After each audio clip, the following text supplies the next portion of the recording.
So in the previous class, we have seen the basics of a BJT and its operation, the types of BJT, its operation, and all other things. Today, we will move on to the next topic, that is BJT as an amplifier. Okay, so this is one of the applications of BJT. So there are two major applications of BJT. One is BJT as an amplifier, and the other one is BJT as a switch. Okay, we'll see both the applications one after the other. So first application of BJT, or bipolar junction transistor, is in amplification. So as you know, amplifier or amplification is the process of linearly increasing the amplitude of an electrical signal. So you are increasing the amplitude of an electrical signal linearly. That process is called amplification. And this amplification is one of the major properties of a bipolar junction transistor. So in the previous class, we have seen how the circuit conditions, they favor this application of amplification. So as I said, a BJT is a current control device. So we have said yesterday that it's a current control device. That is, the input current is the deciding factor in driving the circuit. It's a current control device in the sense the input current, that is IB, base current, is the controlling factor to turn transistor on or off.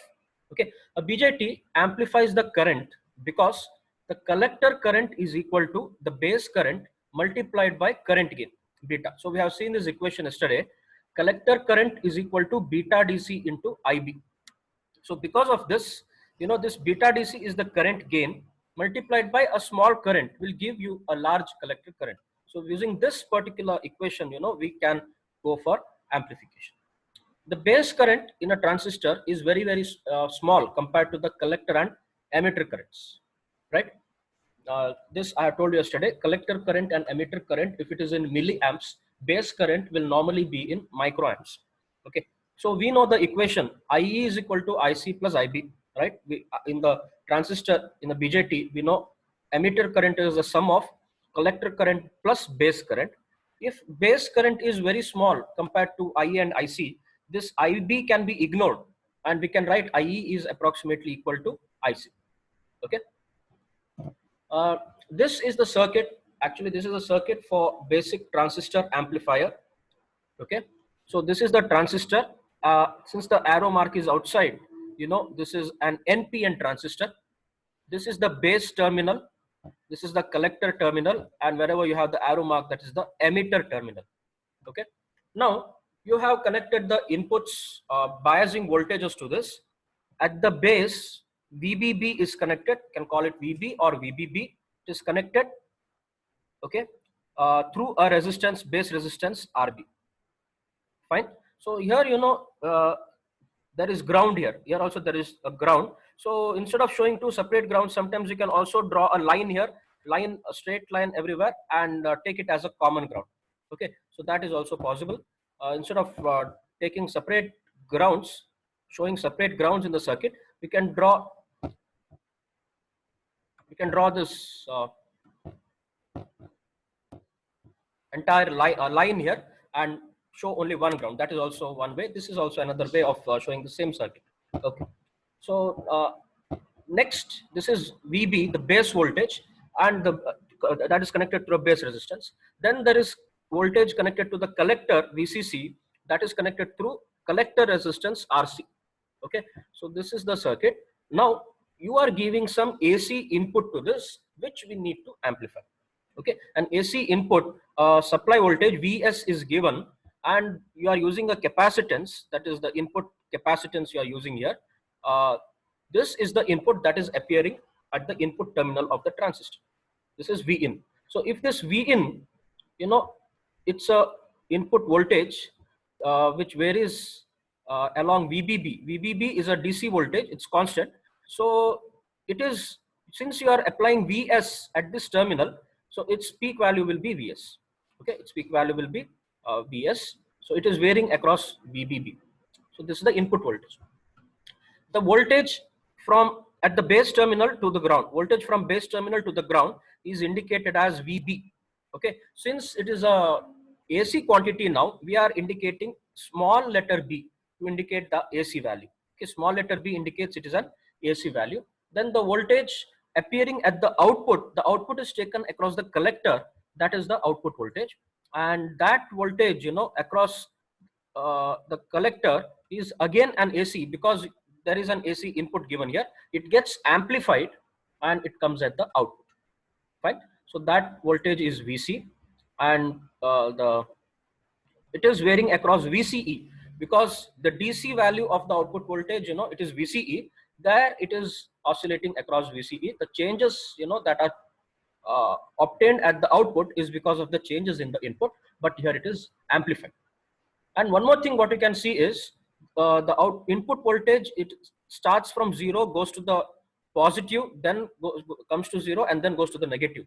So but output voltage, it is inverted. The output voltage is inverted. This is because of the fact that yesterday we have seen VC is equal to VCC minus ICRC. So when IC increases, VC has to decrease, and when IC decreases, VC has to increase. So it is actually inverted. The output in an amplifier, BJT amplifier, will be inverted and amplified. Okay, so to understand the operation, here we consider another resistance that is at the transistor emitter.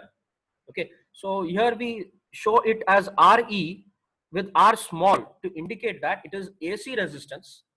And one more thing is we have written a prime here, prime in the sense a dash over R, that is to indicate that that resistance is internal resistance.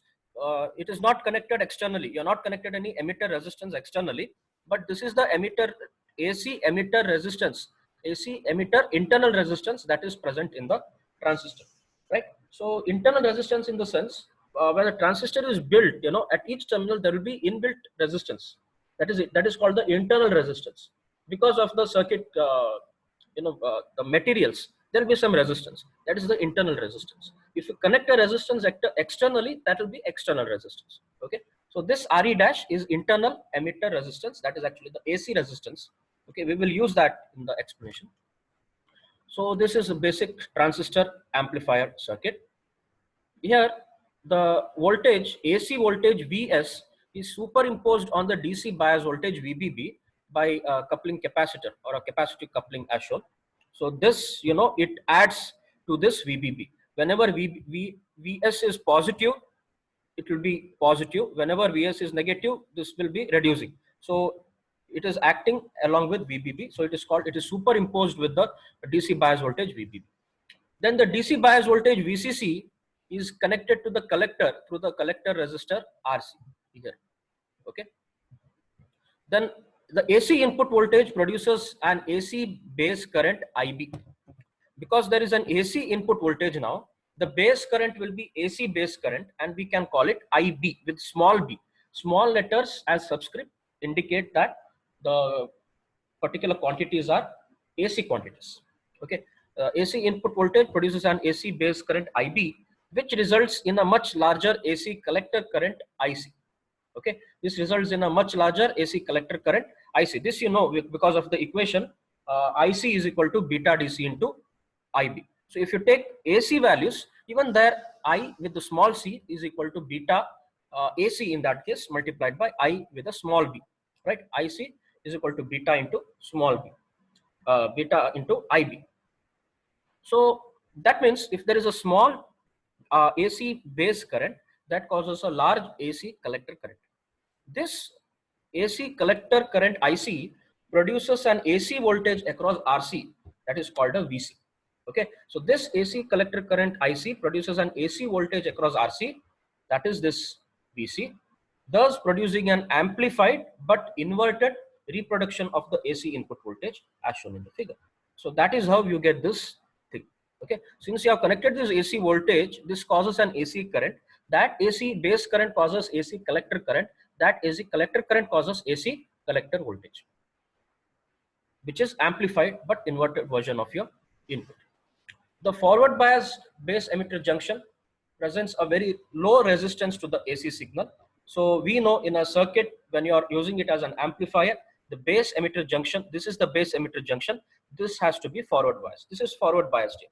positive is connected to P, negative is connected to ground is connected to N. This forward biased, so it offers very less resistance to the AC signal. This internal AC emitter resistance is designated as RE dash. That is what I said. It is internal resistance and it is AC emitter resistance, that is RE dash. And this appears in series with RB. Okay, it is appearing in series with RB. Then the base voltage VB is the voltage from this end to this end. Okay, base voltage VB is the voltage from here to here.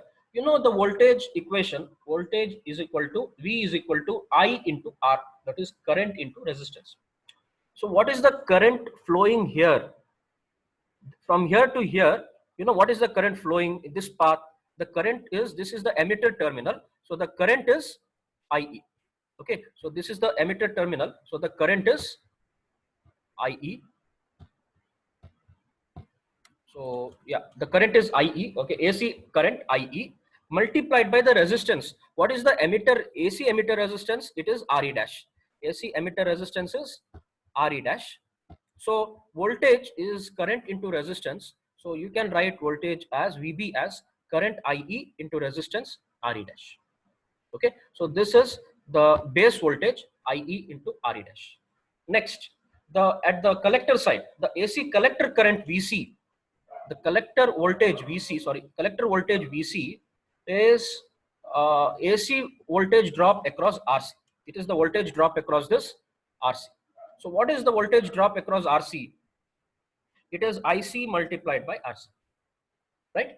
It is IC multiplied by RC. So that IC, you know, it have to take the AC quantity, IC multiplied by RC. So VC is IC into RC. Now we know that IC is approximately equal to IE. If we have taken base current as very small, we can ignore that base current and take IC is approximately equal to IE. So in place of IC, I can substitute IE, right? In place of IC, I can substitute IE. Therefore, VC will be equal to IE into RC. Now, VB, you know, it can be considered as transistor AC input voltage, where VB is given by Vs minus IB into RB. So how do you get this? This is the VB, that is the base voltage, that is equal to applied input here is Vs minus the voltage drop across RB, right? Vs is the applied input minus voltage drop across RB. What is the voltage drop across RB? Voltage drop across RB is current that is passing through RB multiplied by resistance RB. The current through RB is IB. The current that is passing through RB is IB multiplied by RB. So VB is voltage here, that is Vs minus IB RB. Okay. Then VC is considered as the transistor AC output voltage. So VB is the input voltage, VC is the output voltage. The ratio of output voltage to input voltage is called our gain. The voltage gain is defined as ratio of output voltage to input voltage. So gain can be expressed in terms of VC divided by VB. So now you know what is VC. VC is IE into RC, and what is VB? VB is IE into RE dash. So substituting this thing, VC is IE into RC, VB is IE into RE dash, right? IE and IE, if they get cancelled, we get the voltage gain is equal to RC divided by RE dash. So now what we have to understand from this is this transistor, you know, it provides the amplification. The voltage gain, it is dependent on the values of your resistances RC and RE dash. What you have to understand is this RE dash is the internal resistance. You have not connected any resistance. This RE dash is internal resistance, and the value of that RE dash is very, very small.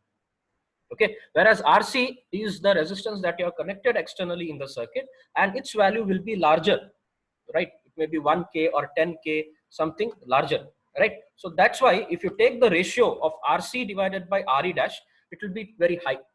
Okay, RC is always considerably larger in value than RE dash. The output voltage for this configuration is greater than the input voltage. Okay, that's why you get the gain as something higher. Okay, so that's why we can see the amplification in the circuit. since it is gain is equal to the ratio of RC by RE dash. Okay, so normally this will be in some, if it is in some ohms or in milli ohms, this will be in some kilo ohms, right? So that's why gain will be very high. So this is about the explanation for the operation of a BJT as an amplifier. So next application of a BJT is BJT as a switch.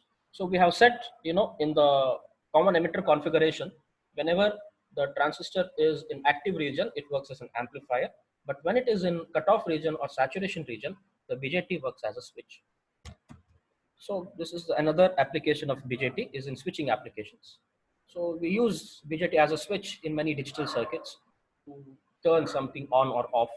When used as an electronic switch, the BJT is normally operated alternately in cutoff and saturation regions, what we have seen.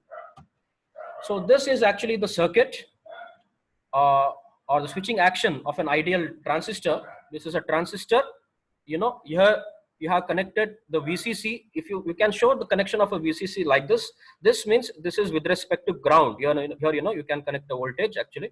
The same thing can be drawn like this through a resistance RC.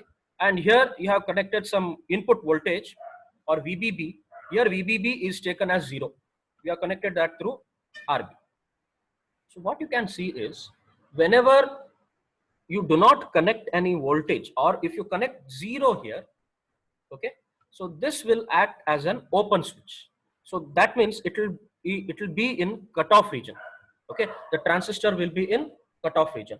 When will the transistor go to cutoff region? It is when both the junctions are reverse biased, right? So when base emitter junction and collector base junction are reverse biased, then the transistor will go to cutoff region. So in this case, when you connect this to 0, when you connect the base to 0, this is also 0, so it will not be forward biased.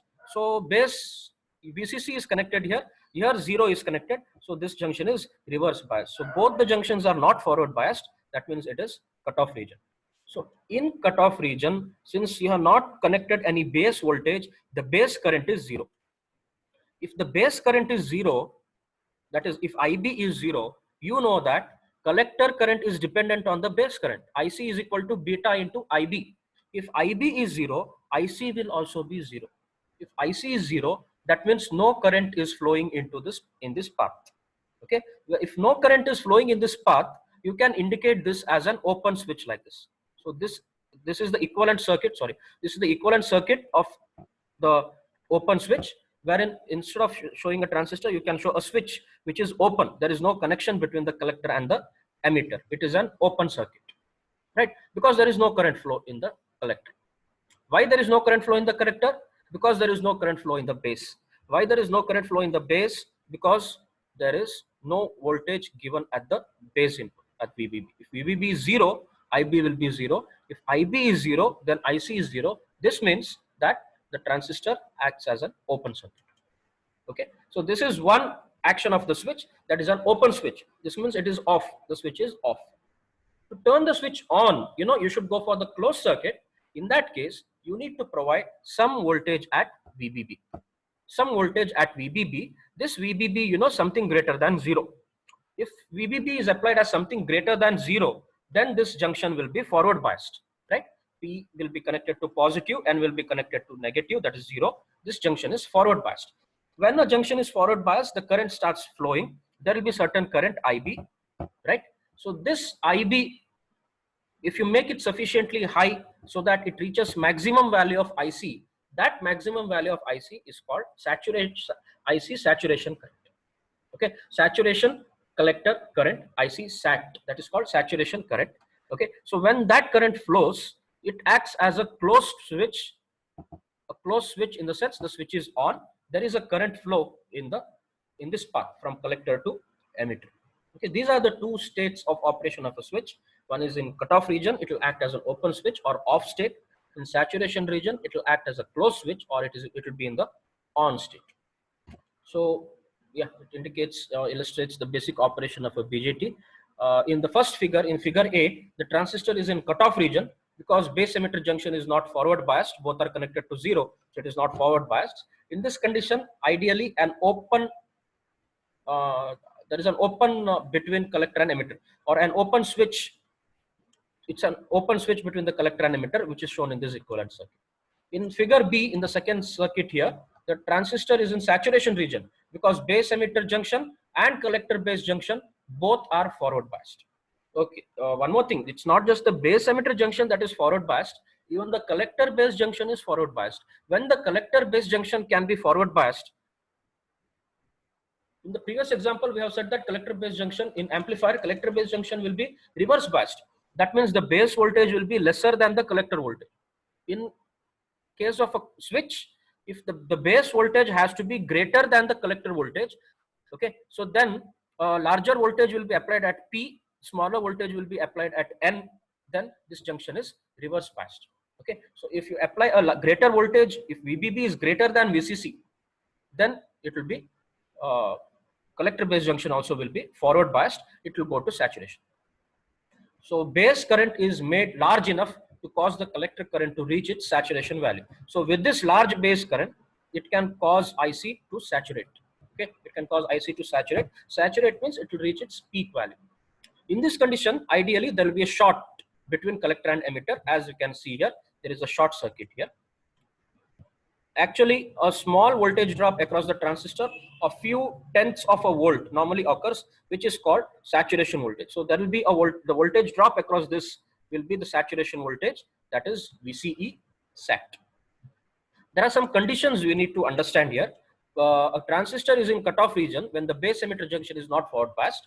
Neglecting the leakage current, all of the currents are zero. So all the currents are zero because there is no current flow. IB is zero, IC is zero, and VCE is equal to VCC. So since the voltage drop, VCE, since there is no current flow, this VCE is the same as VCC. Otherwise, what it would be, VCC, the equation will be like VCE is equal to VCC minus the voltage drop across this. Since there is no current flow, the voltage drop across RC is zero. There is no voltage drop across RC because there is no current flowing through it. Therefore, what is the voltage across VCE? It is the same as VCC. That's why in cutoff, VCE cutoff is equal to VCC. Okay, this is one of the equations you have to remember. When it is in cutoff, the voltage across collector emitter, VCE stands for voltage across collector to emitter at this particular point. That is the voltage across collector emitter is equal to VCC. Then if you come to saturation, so when the base emitter junction is forward biased, so there is enough base current to produce a maximum collector current. So it will produce a maximum collector current, that is saturation current, but then the transistor is saturated. So the equation of IC is given by VCC minus VCE divided by RC. So how do you get this equation? Is VCC, the total voltage VCC will be equal to the voltage voltage across RC. Voltage across RC is IC into RC plus the voltage from here to here. Voltage from here to here is VCE, right? So VCE. So VCC is equal to IC RC plus VCE. So what you can write is IC RC will be equal to VCC minus VCE, right? IC RC will be equal to VCC minus VCE. That's why IC will be equal to VCC minus VCE divided by RC, right? IC will be equal to VCC minus VCE divided by RC. If you take the saturation value, IC sat will be equal to VCC minus VCE sat divided by RC. Okay. Normally VCE sat will be very small compared to VCC, and in some cases it can be neglected. If the value is known, you can include that value. If that value is not known, you can neglect that value. Then that IC is equal to beta DC into IB. So IB is IC by beta, right? So then if you substitute the saturation current in this, the minimum value of base current needed to produce saturation will be IC sat divided by beta DC. Okay, so if you substitute this, you'll get the value for the minimum value of IB that is required to produce the saturation current. Normally, IB should be significantly greater than IB min to ensure that transistor is saturated. Here, you need a large base current that can drive the transistor to saturation. So these things, we are going to find when we solve the problems. We will use these equations and get the parameters. So one application of this transistor switch is to use the transistor to turn an LED on or off. This is the transistor that is used as a switch. You know, the same circuit. Here, you know, in between resistance and transistor, you have put an LED. This LED will be turned on and off based on what you give at the input of the transistor. So you are giving a train pulse of 1 second duration, 1 second on and 1 second off. Okay, it is on for 1 second, off for 1 second. So what happens is, whenever it is on, the voltage is high, right? In that case, the transistor is turned on. When the transistor is turned on, the current is flowing across this. When the current is flowing across this, the LED will turn on. Whenever you apply zero, you know, whenever you apply zero, you are applying a pulse. It will be on for some time, off for some time. After 1 second, the pulse goes zero. When it is zero, you know, transistor is in cutoff region. The current is zero, so LED will go off. Okay, this is the way you can use a simple example of transistor as a switch in turning on an LED and turning off the LED. Okay, same thing. A square wave input voltage with a period of 2 seconds. Period of 2 seconds is applied. That means it will be on for 1 second, off for remaining 1 second. When the square wave is at zero, transistor is in cutoff, so there is no collector current. So LED does not emit light. When the square wave goes to its high level, the transistor goes to saturation region. This will forward bias the LED. Okay, that means there is a current flowing through it, resulting in collector current through the LED, which will cause it to emit light. Thus, LED is on for 1 second and off for another 1 second. Okay, so these are the applications of a BJT. That is, we are using it as an amplifier and as a switch, and we also seen an example of a transistor switch, that is using it to turn an LED on or off. So I would like to show you one example using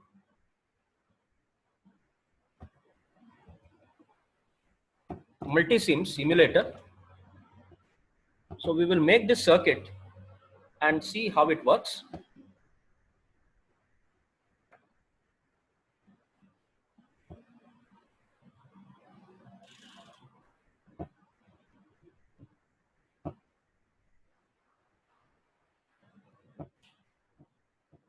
One second.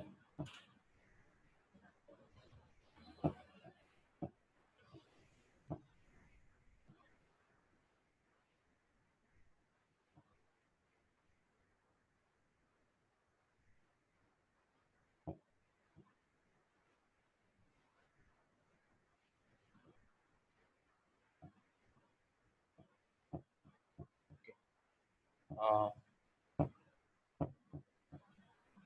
I hope the screen is visible. This is the multi-sim. I had shown you previously for some circuit. So we will insert a transistor, a normal transistor 2N222A. Okay. Then we will add the power sources, VCC.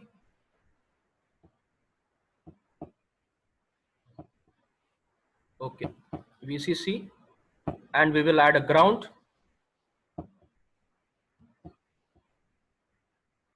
Fine. Then we need some resistances.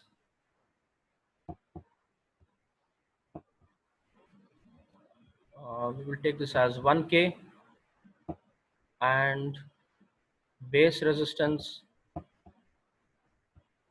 we will take as another one. Then we need at the input, you know, you need a indicator or power source.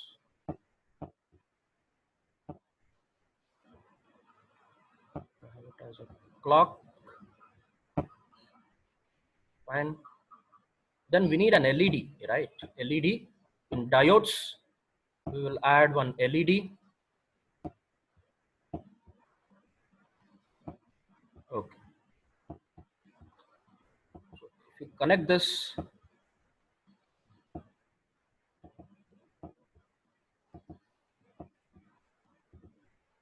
power source, I have to rotate this.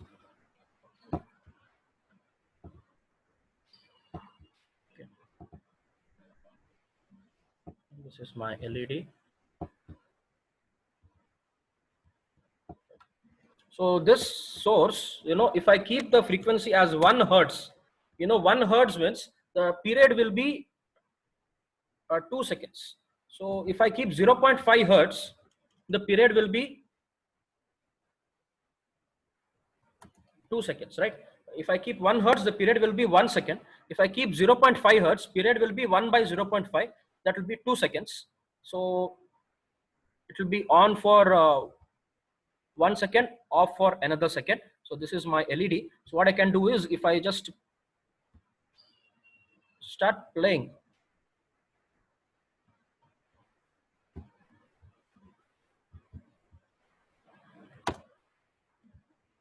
keep 1 kilohertz and see. So I think we need a higher resistance here, 10K.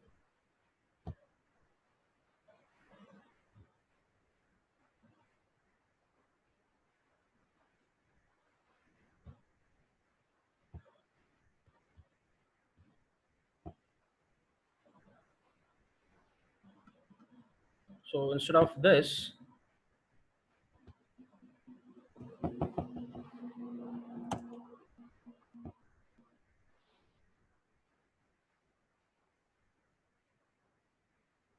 see, it is turning on and turning off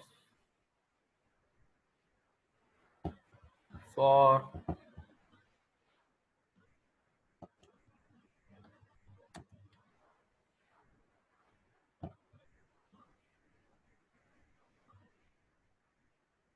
can you see this blue light? It is on now. After some time, it is going off. Okay. So we have to increase this to 1, or we will take it as 10 hertz and see. Okay. So you can see it is turning on for some time and turning off for some time, right? So this is a way we can use a transistor to turn an LED on or off. If you change the frequency, the timing for which it will be on and off, it will be changing. Okay. So instead of giving this pulses kind of thing, we can also implement this using a switch. So we will try to implement it using a switch. So if I include a DC power source, and if I use a switch,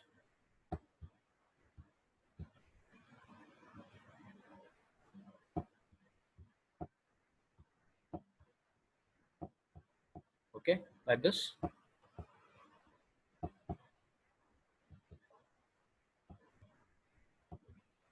Okay, like this. If I do this and if I run, whenever the switch is open, this LED is off. When I close the switch, the LED will become on, right? When we turn off the switch, LED will be off.